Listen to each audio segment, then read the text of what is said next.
Folks, welcome back to the DNR podcast. I'm your host, Ben the Bane Davis, alongside Riley Osborne, and we've got another banger episode of the Challenge Season 41 Vets and New Threats. This time featuring Glenn Powell, who was on a reality TV show. He was on a Discovery Kids show with John A. years and years ago. So, a reality star Glenn Powell's back, Riley. Yeah, I mean, I think if maybe they tripled the budget of the show, they could have actually had him come down and do the challenge. But we had a webcam video, which we'll do. Like, you know what? And we'll take they it. filmed that 2 years ago.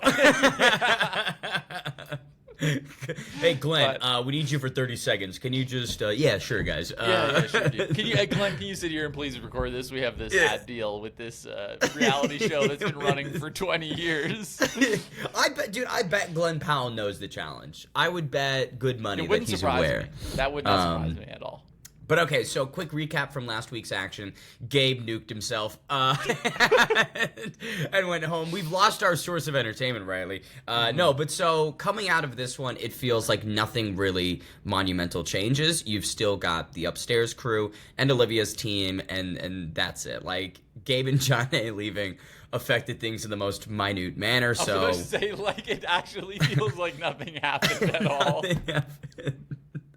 So we're back to square one, right? But today's daily challenge, we'll just get right into it, is called Running Man. It's in partnership, of course, with Glenn Powell's film Running Man. Basically, you need to get a key, sprint to a field, unlock a shipping container, take off ropes and chains, drive a stick shift car, remove the hood, grab a tracker. Well, they just pushed the car, right? They didn't. Some people pushed it because they can't, they couldn't drive a stick. But others did. Which, can you drive a stick shift? Yeah, my first car was stick. Oh, really? Okay. Yeah. I'd be pushing it. Yeah. Dude, I can't. If it's not my car, I'm just dumping the clutch so aggressively that, like, I'll just blow. It doesn't matter. I'll just blow the transmission up. Like, who cares? Can you imagine someone stalls out inside the shipping container? Yeah. They fucking, could you just, already. But I've got a couple thoughts and notes from this this daily challenge. So right at the beginning, Jake falls on everyone's keys. Instantly. Jake, I mean, we've seen 12 seconds of him in the last 5 episodes, but one of his big moments here is falling on top of all the keys, which I thought was great. But I would say one of the bigger takeaways is Will and Olivia having terrible teamwork. Like, this is a dysfunctional crew, and Olivia's kind of out of nowhere, too. Yeah. Which it felt like it was kind of out of nowhere.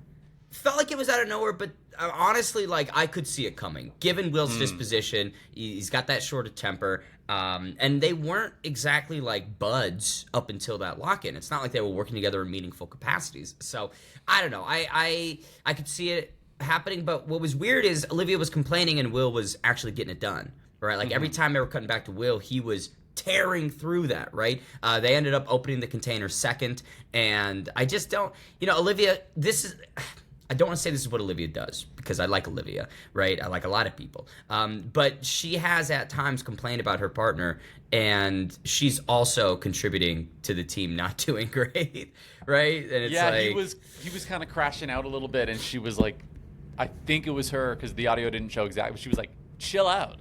Or something like that. Chill out. And Stop it. Like, You're doing too good. Like, yeah.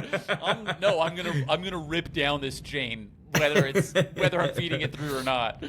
But it was interesting because this is very simple. It's a time, more of a time-based one, and there's not really anything complex that the teams need to go through. But it was kind of interesting seeing, like, which crews were struggling. Like, Leo and Ashley having a horrendously difficult time. Derrick and Dee having a horrendously difficult time. Sydney and Turbo opening their containers very late and can't drive their car. Have to get my lick in. But Turbo couldn't drive a stick shift? Yeah, they were pushing it. That's crazy to me. That doesn't make any sense. I know. Cream not rising to the top this episode. But I was there anything that surprised you about teams doing well or teams doing poorly? Not honestly, not really. And it's also in this lens now where I remember watching it when the 9th place team comes across and they're all like, yes, woohoo! It just reminded me that it doesn't matter anymore how well you do. Like, as long as you're not last place, it just does not matter at all. And that that kind of bothers me a little bit because it just provides a bit less incentive to really, really push for some of these. Yeah. Not that you don't want to be last place, but if you can see like, oh, I'm crushing these guys, but I'm not first place, I'll just kind of coast. Or if there was a greater, yeah, like what is the incentivization structure? If there was still performance points and there was still something that was linked to the final with, oh, you could buy a checkpoint. Make your vote count more. Yeah. Right? Like have like weighted votes or something. That work? No, I have 2 times your votes. Yeah, but you could definitely find a way to make the votes weighted more. It doesn't have to be I'm double, using my performance points to buy this vote. Yeah. I'm purchasing this election. What's wrong with that? Yeah, that's true. Someone did it in 2020.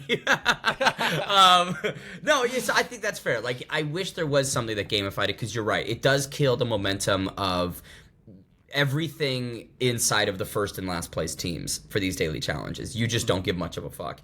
I will say there were a couple moments and takeaways that I had as well. Anissa, in one of her confessionals, she was talking about working with Jake on this one, and she said, I'm not attracted to Jake, but in this moment I'm attracted to Jake. I was going to bring that up. Did you clock that? Yeah, because what the fuck? Have you the seen photo where she's like holding Jeremy and Will's... What? Okay, so we've seen different photos. No, jeez, let me see if I can pull this up really quick. Keep talking though. So what did you think about that moment? Anyways, it reminded me of the Rick and Morty scene where the girl's like, wow, your dad's like really into keeping care of bees. Because Jake is just doing he's just doing man work, as in he's working with a drill, and he's been a plumber, I believe. He was a plumber, right? I know he worked in he was trades. a plumber. So she is just like looking at this guy do very like typical blue job kind of thing to have the gender norm narrative there. But she's like looking at him doing this like very just like macho man shit, and she's just like, whoa, he's like really good at keeping bees, like just it just felt like that energy through the Drew. Just, whoa, he's like building this thing. Like, wait a minute. I just found that really funny. But also Jake is a good looking guy, so I guess that combined with it. I don't know what you're pulling up right now, Ben, though. I need the lore on this. What do you mean by... Have you seen this photo? Have you seen this? You haven't seen this photo? I don't know. This doesn't even make any sense. I love the two guys in the back just looking forward. Like, what has happened? Theo and Leroy just... Sorry, it was Leo and Jeremy getting it looks like she's using them to like recharge her power or something. Like this is how she stays young, bro. She's done 20 years of the challenge, and this is how she keeps doing it. She sucks their youth out of them. Yeah. No, so yeah, I don't know what episode this is from, but someone screenshotted it and put it on Twitter, and I just... we got to ask you. We're getting Jeremy on soon, and we'll get Leo on soon, and I want to ask them both about this photo and learn more. What is happening? But also, did you see the clip from Nani and Johnny Bananas on Death, Taxes, and Bananas, where Nani revealed that Anissa fucked Will after filming? Did you see this? Yes, I think we talked about that. We did, and I've known about this for some time. Listen. Anissa's been super chill and nice to me, not like a trying to fuck me way, right? But it is kind of like, girl, come on. Who else has she slept with on the show? Because I know Will is. I mean, just Will is a horn dog. Yeah, like I don't know if it's dude. He is. It's almost one of those things where it's like it's less on Anissa. I feel it's probably Will that was. He was getting amped up one night, and Anissa was just in the way. Yeah, like that dude is on the prowl. I feel like 24/7. Like he just spawns in. Just I've selected you for this evening. Yeah. But it is kind of funny because obviously Nani and Will were hooking up, and then Anissa sneaks in after this season, gets one, and then apparently calls KC, who is Nani's ex, and like lets her know that I also. Yes. Yeah. I saw this clip. Yes. That's honestly what I don't get. Like, I don't understand what calling Nani's ex-girlfriend does for you, and like revealing this information. That's obviously nefarious. Like, there's obvious. Like from Anissa, that's deliberate. You think? Okay, am I crazy? I think so. That has to be deliberate. She sleeps with. I think. She's deeply offended by Nani coming at her. Yeah. goes and sleeps with Will because Nani's been sleeping with Will. She gets it and then back. that's the only thing that makes sense to me. There's 4 billion men on this earth that she's like, I have to sleep with the guy that Nani was sleeping with, and then call her ex-girlfriend and blow up her spot. Yeah. The whole thing going down. Like, so here's the deal. I figured out while sleeping with this guy this information that I already knew, which was that he was sleeping with your ex. Like, what is happening? Like, yeah. Well, here, let's roleplay really quickly. Unless there is like a tertiary option here where she contracted something and is doing her due diligence. Like, that's the only. But even still, it's like, why call Nani's ex? Exactly. Just rings her up like, just, hey, you know, like, just in case. I hope you haven't been sleeping with your ex because. So you know, right? Nani was with him, right? And then I fucked him, and I have chlamydia now. Yeah, and I think have chlamydia now, if it might trace back to you, just be no. So here, let's roleplay this really quickly. You're Nani's ex. I'm Anissa. I'm calling you to let you know that I've just fucked Will. Okay. Ring, ring, ring, ring. Hey, Anissa, what's up? Like, I haven't talked to you in forever. Cam, how are you? How's life been? Hey, pause. Is Cam a woman or a man? Cam's a woman. Okay. Hey, life's been good. Yeah, I'm chilling, you know, just I like how that doesn't change your enactment at all. It's still the exact same. Okay, hey, okay. I'm doing good. Oh, that's so good. That's so good. Hey, have you heard anything about Nani hooking up with these, like, new threats, these youngsters? Has that reached your attention yet? No, you know, I've really been trying to heal and recover from this and just not pay attention to it. It's been really, really hard for me, and I do everything I can to not find out information about it because it's just painful and hurts me, you know? Yeah. God, I hear you, sister. Well, I just want to let you know really quickly, the guy that she was hooking up with, right? What? Yeah. Oh yeah. Well, Wait. okay. So she hooked up. So she hooked up with a guy, right? That's crazy. Oh, what? I know. She's swapping teams again. Wow. You know, that brings me back because when we were dating, she mentioned on multiple occasions she wanted to bang guys again, and it was really tough for our relationship. Yeah. Well, you might like this. This could cheer you up. I also fucked him just now. Should we fuck? And scene. Jeez Louise. But no, it definitely is a moment from Anissa where it's just like you don't, so weird across the board. Yeah, so you don't weird. need to be like why open your confessional with I'm not attracted to Jake, but in this moment I want to fuck him. I would totally fuck him. Like what the hell? But honestly, also even to just why is she even being like, you know, I don't think he's attractive. Yeah. It's like, okay, weird way to start He's that. a good-looking guy. He's a good-looking lad. Guy. Yeah. You know, I'm not super into him. He's actually ugly, but it's like, what? Okay. It's I normally very don't strange. like ugly people, but he can use a drill. He's decent with power tools, so it's just weird across the board. Okay, well, let's take it to the conclusion of the daily challenge, which is kind of a foot race between several teams. So I believe Dee and Derrick come last, but before them, it was a tight race between Leroy in America and Theo and Adrienne. Now, of course, Theo's an Olympic sprinter, Olympic-level sprinter. He's clearly miles ahead of everybody. But this is kind of a season where you have to run with your partner. And apparently that rubs Michaela the wrong way. And I do want to preface this by saying he didn't put the tracker into the trash can. He just definitely ran. was thinking about it, and they kind of yelled at him, and then he didn't. He held up. He was like, oh. Yeah. Oh. That being said, Ben, it doesn't matter. They weren't in 9th place. Exactly. It Low didn't stakes. matter at all. They were in like 7th or 8th, right?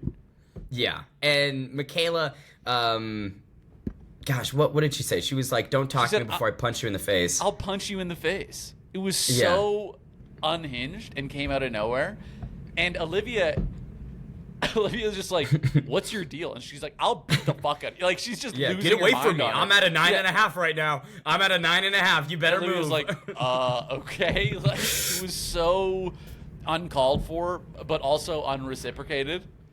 Yeah, which, okay, so it makes me think one of two things. Either that was genuinely just 0 to 100 from Michaela out of the nowhere, out of the blue, or there was, like, they were all sitting there for quite some time, and there were some chit-chattering, some things that intensified Michaela to the point where she sees Theo nearly cheating, probably cheating if no one said anything, in the sense of putting the tracker in when his partner's, 800 feet away. And, yeah, I don't know, but even still, like, she got a little crazy. She got a little heated. Yeah, definitely. On the edit, totally uncalled for. I agree with you. I imagine there was some discourse going on.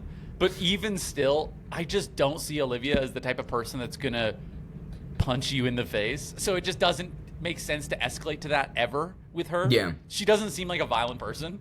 So no. If you're just going to threaten violence on someone who's not a violent person, that's never a cool thing to do, ever. If you go up to Mike Tyson and you're like, dude, I'll beat the shit out of you, that's one thing, because it's at least a level playing field. But if you go up to just someone that is not looking to fight anyone ever and threaten to attack them, that's not also chill. Can't. That's not cool. You can't do that.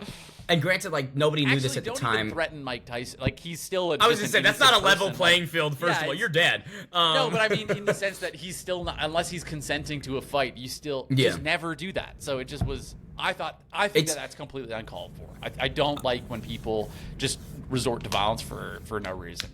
And exactly, the problem is when you are building yourself as this mastermind, this genius strategist, you're getting, like, unhinged over something relatively minor, which is Theo running ahead of everybody and for zero placement or exactly, change it's inconsequential. In the game. So Michaela to kind of unravel in that moment is a bit like, girl, we're seeing some humanity. She's got holes in the armor. She's got weaknesses. But I also want to add, before we move on to the other parts of this episode, at the time, no one knew this, but Olivia is also pregnant while this is going on, right? So you're threatening to beat up a pregnant woman. Yeah. Oh my God. Wow. That actually does make it so much worse. It's just like, imagine if stomach.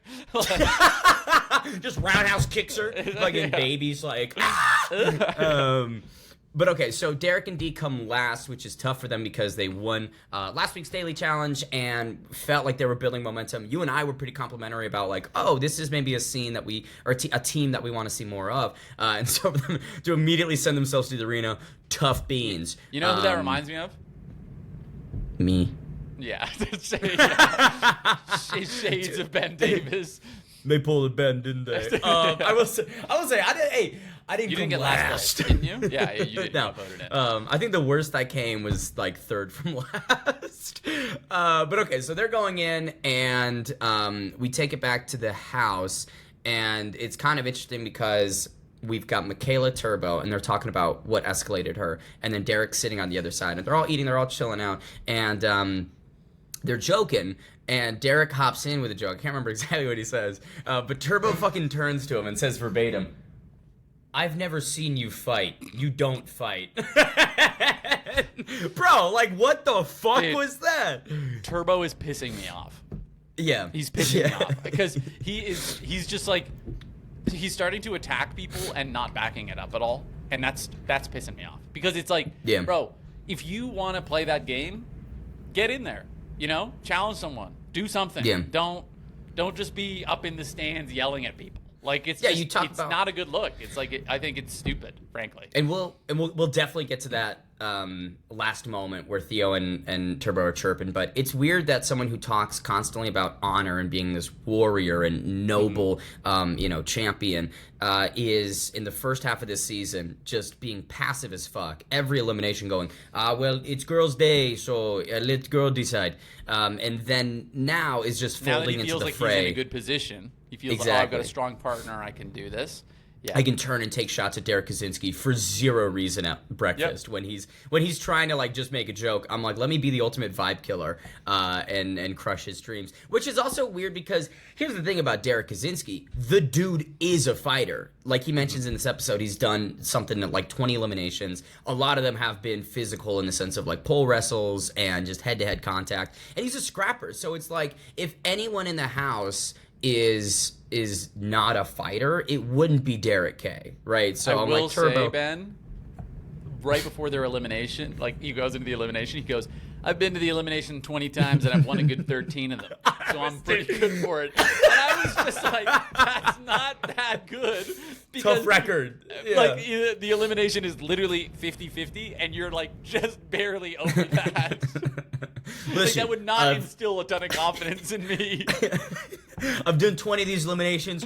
I've lost half of them, okay? Yeah. And I've won 10 of it. He's a glass half full kind of guy. So you know what? I respect it. That's a great way of looking at it, because I did not receive a ton of confidence from that. Yeah, but to be fair though, it is pretty funny to say that, like, in your last moment. Yeah, build the audience, make them believe in you, and you're like, I don't know. Flip the coin, baby. That's it. Flip a coin.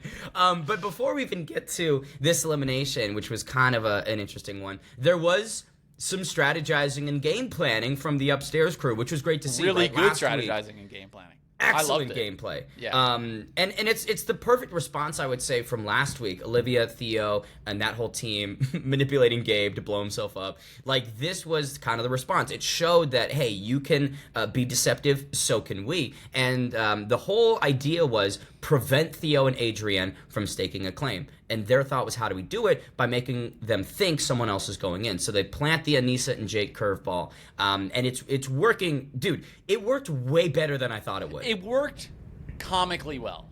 Like, almost to the point where I was like, okay, Olivia, like, let's reenact that as well. They go over to Aneesa, and within very clear earshot, they're like, hey, I'm thinking of putting you into the elimination. And everybody back there agreed. We're not going with Theo and Olivia this time. We're going to eliminate you. And then they're like, Theo and Olivia are like, I'm picking up something that I've not. I'm hearing some rumor. Yeah. No, like, Leroy couldn't make it more obvious. He's over here sitting, he's like, yeah, so everyone upstairs is... They're voting for you. Like, it just, we've inexplicably decided not to vote for the only other two people we're always voting for. Don't ask why. I'm not really going to explain why. Yeah, I know it's a weird twist, but you're fucked, Aneesa. Yeah, and you just have to blindly trust me and not really ask any questions. Don't ask follow-ups. And the thing that blew me away even more, that was even more bait, is Aneesa immediately goes to those two and is like, they're eliminating me. Dude, I thought she was in on it at that point, because I was like, so the fact that she's like, I have to go tell Olivia and Theo this, gets up, walks over, they're eliminating me instead. If I'm Olivia and Theo, I would have been like, what the fuck? Like, this is so bait. Like, well, bro, she walked 10 steps, you know. Fair. They already heard the whole conversation, and she, waddles into the room. Yeah, guys, I think it's my turn. Like, no, it's so obvious. Yeah. And, again, she then goes and talks with Jake, and they have a little moment on the couch in the living room. And Jake has no idea what's happening. He's like, well, I guess if that's happening, then we'll go in, and I'll want a fight, and this is a fight I'm going to get. And it's like, no! Like, this is Gabe. This was what Gabe did wrong. Go around the house and ask people. And I get that Aneesa might have some... fractured relationships with Ashley or Nani, so maybe Aneesa can't, but like Jake, if I was Aneesa, I would be sending Jake to Leo, and I would be like, just poke a little bit and just see if there's more to this, because I promise you, they would have cracked.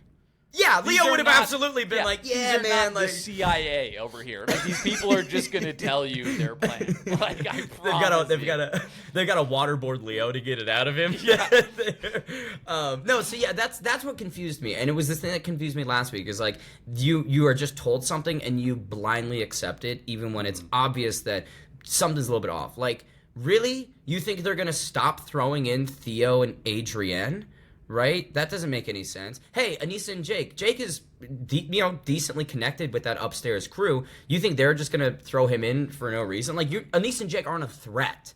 Theo and Adrienne present a bit more of a threat, and they're much more directly connected to Olivia, who's their main target. What do they gain from spending a week throwing you guys in? Like, use your brain. But I think it must have been, like, the only thing that does make sense is I think there was just this big wave of relief for Olivia and Theo.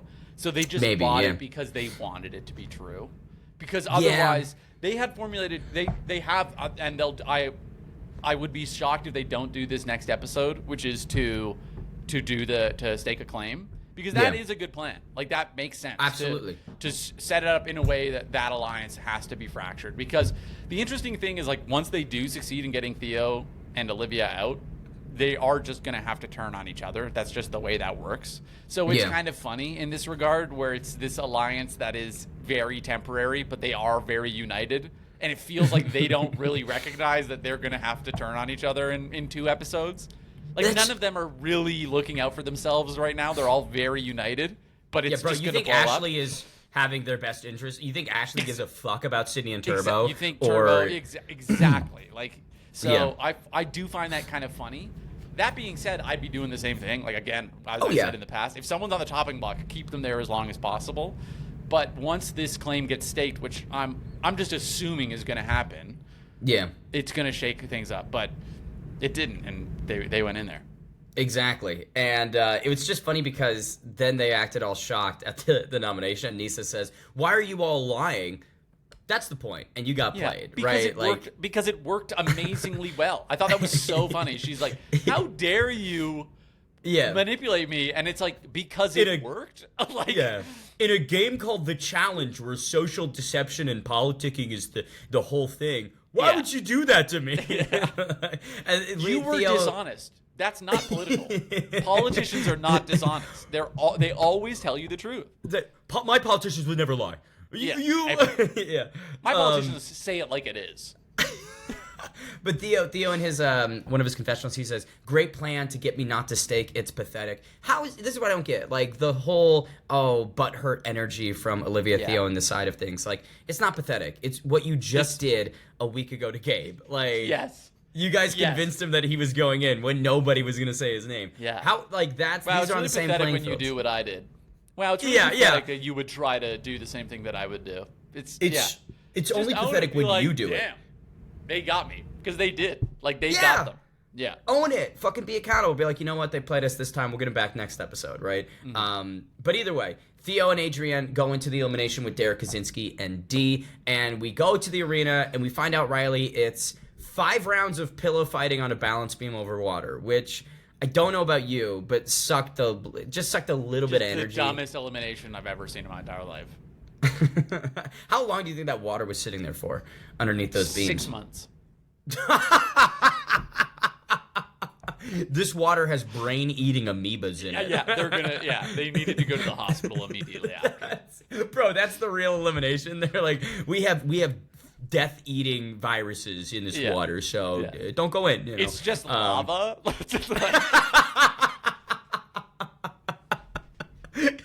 We have molten magma underneath these fucking beams. No, but like my issue with it was that even when you're watching it, you're almost penalized for even swinging this stupid pillow.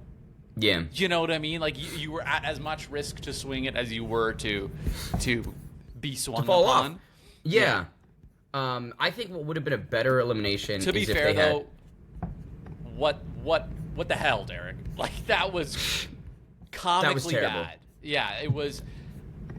I will say too, Theo has it looked, just looking at it, he has way longer legs, so it seemed like his proportions were better for that, which I imagine, like, a shorter torso and longer legs, just more weight on your lower body would help balance you out. Whereas it doesn't seem like Derrick has that build. It seems like he's a bit more top heavy. So just biologically, he's at this massive disadvantage. Dee has a similar build where she's got a much bigger lower body than upper body, so she was great at it. She could balance really well. So I don't like challenges like that. I don't like challenges where it's like 80% just based on, hey, the person is 5 feet tall and you're 6 feet tall and you win. I don't like that. No, but to your point, like, I think, though, the scoring metric should have been adjusted a little bit, because how TJ cues this up is you and your partner both need to get your opponent off in order for the team to win a point. I think what they should have done is, and this wouldn't have changed much. I know what you're going to say, is have each one be a point, right? Exactly. And it just would have felt like more rewarding, and then the draw could have been more tolerable. I will say, though, like, to your point, Derrick falling off instantly every single time is crazy, because it's like, even if you don't have good coordination and balance on this beam, find a fucking way to win. You know, like you see D acclimate at some point, bro. She's doing pull counters. She's touch and then pulls back. Adrienne overswings, Half drops the her time pillow. she wins is just by pulling back. Yeah, Derrick so for literally Derrick goes in the last one. He goes and you can just see him. He's like dejected. He's like. He just sits there like, just beat the fuck out of me with this pillow, please. Dude, like he's like, just bang, bang, bang. It's like, what the hell, dude? Like, I'll say this. Like you said, at least try to fool him in some way. Dude, that last round where he's just eating pillow shots, I don't know if that was editing, but they made it seem like he was getting hit with heavyweight punches, bro. Yeah. Like, his eyes, bro, it looks like he was about to get TKO'd. Fucking, Deej! Deej! It's just a pillow. like, how hard is he swinging? Yeah. But so it all comes down to a draw. Derrick does terribly. And I would say, like, the criticism that we're levying at Derrick, we also need to levy at Adrienne because she did very poorly in this elimination as well, dropping her pillow time after time, falling off after overswinging. She at least was in the fight. Yeah, like she was trading and then would do something stupid. But both teams had one anchor partner, which was kind of funny. But we get to the last round, and even before we get there, actually, really quickly, I want to take it to something Will said, which I thought was very funny, and we need to point this out. So I think it was at the beginning of round 3, they cut to a Will confessional, and he says something about how he wants D to be out of the house because I exposed her as a person, so I want D's ass out of here. What are you talking about? That's to a confessional. It's just Will crying again. He's got a photo of her and fucking like strained of her hair. Anymore. She went and fucked someone 20 years older than me, and he was cool, and he's got a banana nickname, and he's got a merchandise line. That would have been really funny if he was just sobbing in the confessional. Yeah, but what did he expose? Like, literally, what did he expose about her in any way? Nothing. And it's like, Will, the moment that you're talking about as if you exposed her, was that the same night that you were punching chairs walls? on the bus and punching walls and then staring over the balcony at them like... like, meanwhile, he's having sex with half the Hell House. Yeah. Like, is that the same night you were exposing her, or was that a different night? So She sleeps with like one other guy, and he's like, "What a hoe." Meanwhile, he's just like he's fucking everybody. It's like anyone with a pulse, he's like, "You can get it." Like, man, that slut D is terrible. Anissa. Anissa, you got any friends, by the way? Anissa, maybe we can call Nani Anissa, and Nani's ex. ex. It was just I love Will, man. But that was just I think what it was because there were some moments in this episode where it did make me think that the editing department was working overtime to create some things like that. I'm sure that was a line of questioning from the producers, and who knows if that was even like filmed following this episode, right, with the confessional tied to this one. Could have been something earlier. And the moment where D and Turbo are in the closet and they're just chatting and whatnot, and then the producer's like, do you have a crush on Turbo? Even though we've not been shown a single moment before this episode of them even talking. I don't even know if they've shared a screen together, right? So that there was some editing tricks, I would say, with this one. Yeah, and also it didn't feel like he was laying it thick on her or anything, like that he was actually flirting with her. It felt like someone asked him to go talk to her, and he was like, yo, fine. Go hit on her a little bit, and he's like, check in on her. What's up? You know, like, oh, you know. So you're going to elimination. But then he also goes into the confessional, and he's just like, these women. You just need to hit on him every once in a while. I was like, this is just whack, bro. Like, I don't fuck with what you're saying right now. Like, it was just so weird. Will sneaks into the confessional. He's like, you're damn right, brother. Yeah. I don't know. Turbo he just rubbed me the wrong way a little bit this episode. And we'll further highlight that moment with him and Theo because I do want to talk more about it. And I agree. I mean, the taste is getting a little bitter with him. But we can't skip over the sudden death round because this fucking killed me. So it's a coin flip again, which felt a little uninspired. But it's tails, which means that it's men in the sudden death round. So Derrick and Theo standing. Will was losing his mind in the background. I don't know if anyone noticed, but like it was kind of funny to watch him. He's like shadowboxing behind everybody else. He's like kicking and I was like, what is he doing back there? But okay, first person to hit the water loses. D like right when they're inching towards each other, she yells out, she's like, "Don't be a hero," and Derrick immediately jumps into the water. like leaps. Like it couldn't be more cinematic, bro. They had 9 camera angles of him jumping off the beam. The one. I just don't know what his game plan was. Like, was he trying to... Ben, that edit genuinely made me believe while he's like airborne that he was somehow gonna save it. I don't know why, but I was like in my head, he's like gonna grab back the other side of the post or something. Like, since they made it so he grabs cinematic, Theo and like swings around Theo's I thought back. he was gonna grab the pillow and like tear it down with him and somehow make it a draw, which I don't feel like would have been a draw. Put the pillow like down first. Yeah. Like, it just the way that it really made it seem like he was just like, I've got this. He turns into a Bollywood edit and just fucking like morphs. Flies around back to the lands. He's just defying physics. He's just like... This is how I've won 13 of my 20 eliminations.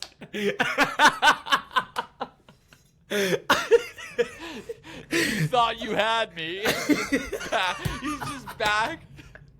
He teleports behind Theo, bro. He's just fucking... Theo looks like, wait, where'd he go? Turns back and it's just a pillow to the face.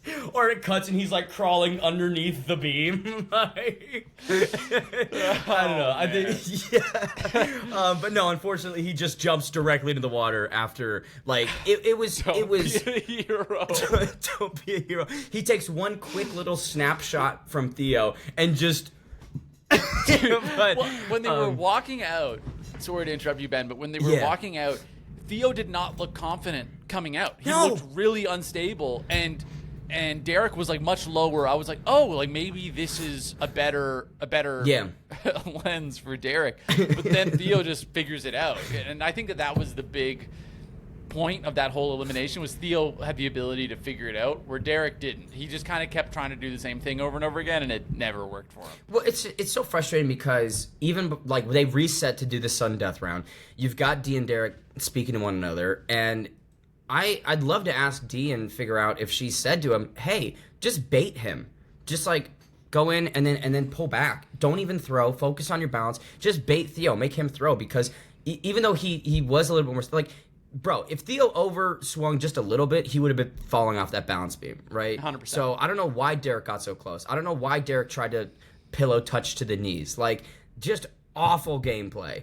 And, so that's Dee and Derrick in the most cinematic and hilarious end to a pillow battle. But then we get to a different kind of battle, which was Turbo and Theo chirping at one another. So I know you've wanted to chat about this all episode, but what the fuck was Turbo's deal there? Yeah, exactly. He just starts yelling at him. And my thing is, like, you've tried your best to get him into this elimination. He has overcome it yet again. They got very lucky in this one because Dee and Derrick weren't really part of their alliance. But they could, if that had been part of their alliance, like, this would be a different ball game now, because they would have lost another core piece of that puzzle. So they got very lucky this episode. But he's back, you know. So this is like a big moment for him. He wins, and Turbo just starts chirping for no reason. He's just yelling at him, like telling him to shut up, like don't say that or whatever. And honestly, I really respected Theo's response where he was like, I'm going to say what I want. I don't care. Shut up. And I mean, at this point too, like Olivia and Theo are like completely isolated. They're completely on their own. You can even see it in the house. They're just kind of off on their own. They really are kind of, it's them against the whole house. I think they've embraced that too. And so the politicking's out the window in that regard. And it was just cringe. It's like, because even Theo too, Theo's like, get down here. Let's do it. Let's run it. Yeah. There's something annoying about Turbo. Like, they've sent 2 teams now at Theo and Adrienne to get them out, and it's not working. And so for Turbo, it's like, hey, Bam, how about you do it yourself? You know, That's I'm what not I'm saying saying, nominate, right? Like, but like, you're going to be talking this big game, but you won't put your money where your mouth is, right? Yeah. And elect yourself. Again, it's tell the team. Talk about. I'll do it. I'll get in there too, and I'll take him out. Like, but no, he won't do that. You know. Yeah, because I don't know. It's hard to bill yourself as the noble warrior, the guy with honor and integrity, but you keep sending minions to try and take Theo and Adrian out. Yeah, and I've like never to met Theo's somebody credit, that was talking like that and actually lived it. exactly. So Yeah. I don't know. I believe Theo when he says, "I'm going to take out every single one of you." You know, you'll do nothing, and he's proving it, right? Like, granted, close. It was close against CT and Tay. Close this week with Derrick and D, but Theo and Adrian just finding ways to get it done. And I don't know. It's interesting because like, you know, this season, I really like how this season is playing out. You know, not just because we was on it, but like Olivia was so dominant in the first half, and now with no weapons and tools, really, she's still able to. Yeah, that's right. That's the incredible thing is she's backed up against a wall with one ally. Now Theo's a very powerful player. He's a great ally to have. So that is. But she's still holding it down. It's really impressive. It's like, bro, it's like a fighter when they become a champ and you know what their game plan is. You've seen them rise to the ranks and you know exactly what their style is. And then you get there and you still can't beat them. Right? Yeah. Yeah. You've had all this time to sharpen your tools and create answers for the questions they're going to bring you in the cage. And you just can't. Like, that's what's so great about it. Is it because of Will and his connections that they just won't eliminate Olivia herself? They won't just throw her in? I think so. Yeah. I think so. But it's odd because Will seems to have like kind of detached and fractured a little bit from some of that upstairs crew. I guess they just haven't like brought it up really, you know? To no, be like, hey, what if we just go after Olivia?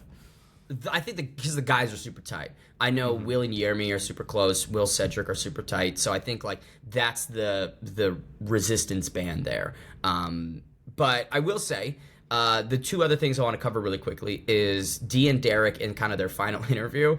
Dee, she said, and I quote, "You didn't let me down. It's more of a you thing," which I think is fucking hilarious. Granted, she didn't mean that. Obviously, she probably meant something else. But she meant like it's more in your head. Yeah, exactly. Yeah. Like but it comes out. You didn't let me down. I don't think this way. That's in your head. That's definitely what she meant. But it does come out. You didn't let me down. It's just that you're not good enough. That's how that sounds. You didn't let me down at all. You just suck. And it's just your skill level and ability. You know, like it's just your lack of grit. You know, like it's definitely not what she was saying. But that's how it sounded. It's not a you didn't let me down. Turbo was right. You're not a fighter. Yeah.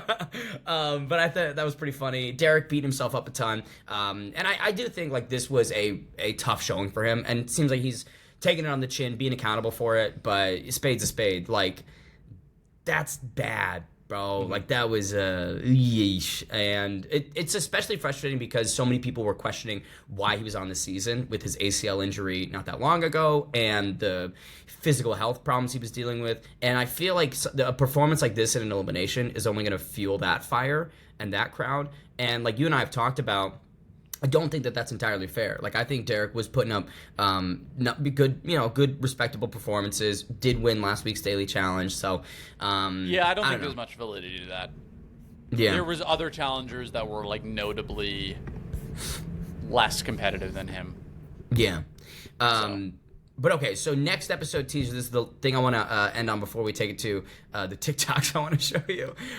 So you've got a line from Michaela, and she says, "Yermi and Aviv gotta go."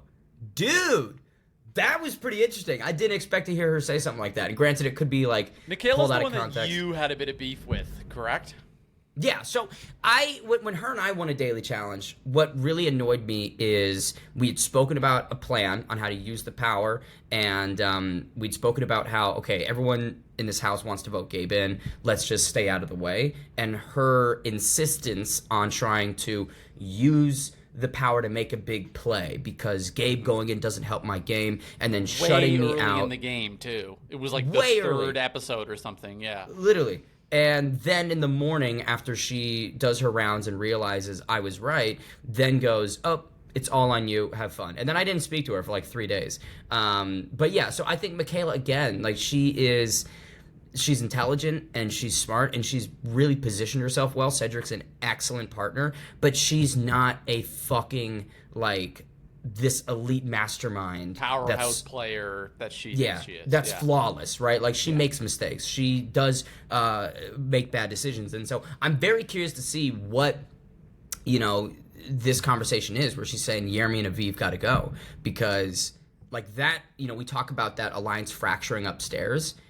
Bro, it sounds like they're turning on each other a little bit out of nowhere, which is a little goofy. Yeah. It will happen. You know, it will happen. I will say Jeremy and Aviv, they looked great this episode too. Yeah. Oh, we didn't even talk about it. Yeah, they won this episode. Excellent, I would say, teamwork. And, you know, after going into that elimination last episode, this is kind of the bounce back that they needed. And we talked about Jeremy's aura, right? This Tarzan energy. I think he's got a little bit of that back. Yeah, 100%. Yeah, he did. He looked great. She looked great. It was great. Yeah, it was really nice. Okay, so I want to... this is actually, so I was going to bring this up a little bit ago. This is what I would prefer the elimination to be. So pugil sticks on those balance beams, I think could have been a little bit more effective than the pillow fighting. Just like visually, I think it could have presented more of a dynamic lens, you know, more maybe like challenge-esque. So I just want to add that in. But okay, here's some TikToks I want to show you. I want you to know, I don't think you're going to like any of these. Okay.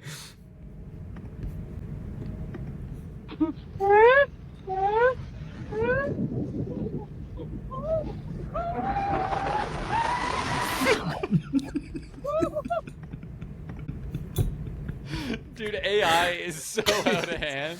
It's getting too good, bro. It's getting way too good. Like, genuinely way too good. Okay. Because of how my Chrome settings are set up, I'm going to have to, like, exit and redo them all, but...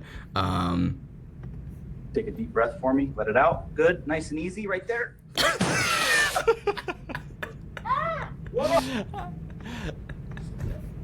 Is it all just AI slop?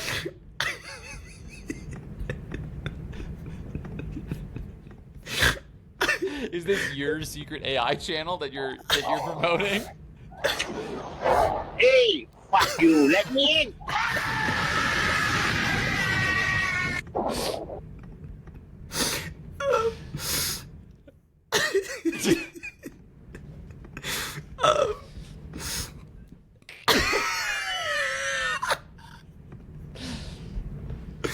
No. Smooth ride, gentlemen. She's as steady as a jet at 38. Oh, God. It's remarkable, yes. In my life, I've never been so close to the Titanic herself. Feels like we're in a tin can, but a brave one. Love it. Okay. That's only hilarious. I think I've got... because, Okay. Dude, you know what's funny? I was deep cut, but I watched that documentary about the submersible. The Titan sub? Yeah. So I lived in St. John's, Newfoundland, like over the course of that whole thing happening. The fact that they left that outside in the St. John's Harbor over winter is so unbelievable. Like, if you haven't lived in St. John's, you don't recognize how bad the weather there is in the winter. Yeah. That was actually... Like, that, if he was alive, he should go to jail for the rest of his life. But unfortunately... Well, he got what was crazy. coming. Yeah. Okay, I've got one more AI video for you.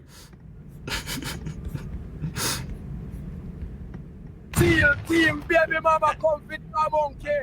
Fuck. What want my people? Today, jar monkey smuggling yellow gold from Cuba to Florida. My papers fake, but my smile sexy. Plan simple, my people. Load the bananas, paddle to Florida, and pray donkey now sink the raft. Smooth sailing on the raft, my people. Clear waters, big spliff.